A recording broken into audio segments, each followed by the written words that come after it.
Kinaumagahan ng Pasko, maaga kaming gumising para mag-prepare ng mga pagkain ibibigay namin mamaya.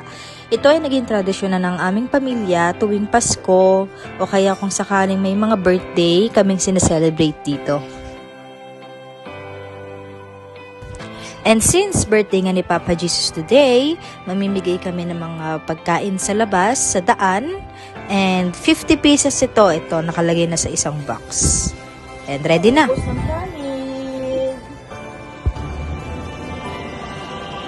And syempre ito, pasasalamat muna, nagsimba muna kami, isang buong pamilya, kasama ang partner ko, kapatid, lahat, pati lola ko, mama, si papa, ayan.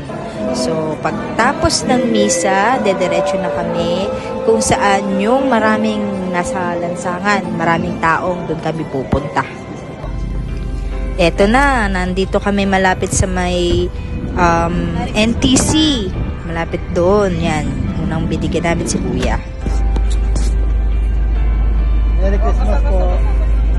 Tay! Tay!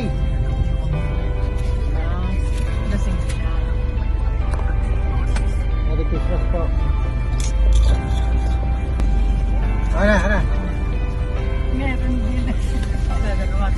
Actually, itong tradisyon na to talagang sinimulan ng tatay ko. Bata pa lang sila, namimigay na sila ng ganyang pagkain. Hanggang sa paglaki niya, na-adapt niya na yung ganyan kasi yan ang turo ng kanyang ama.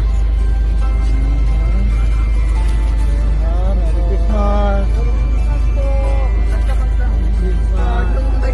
Huwag magdoble-doble ha, huwag magdoble-doble. Merry Christmas po!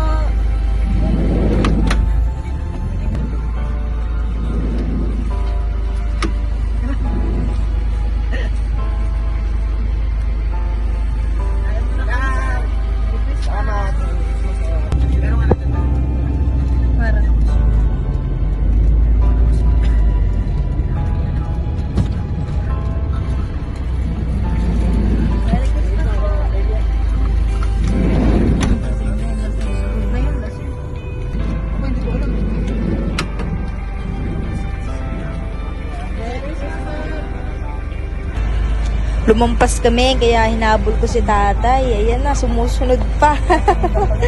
Merry Christmas sa'yo, tay. Yung mga anak natin nasa komputiran, ano ba yan?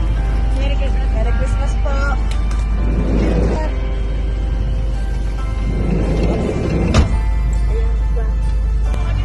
Sige po. Merry Christmas.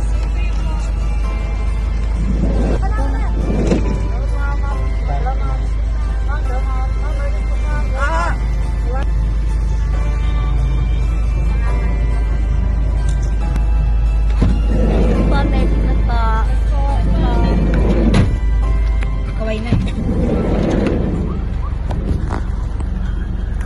Eto, bandang Rojas Boulevard. Pabalik na kami niyan kasi pupunta naman kami sa ngayon. Huwag mo na muna isa. Yung sinanay. Sinanay. Sorry tay, sorry. Merry Christmas po. Kilala na kami nito ni tatay kasi taon-taon namin siya nakikita dyan sa pwesto niya na yan. Merry Christmas po. Yung mga simpleng pagkaway nila sa amin, yan yung nakakapataba ng puso namin kasi taos-puso sila nagpapasalamat at ganun din kami, taos-puso kami nagpapasalamat sa kanila.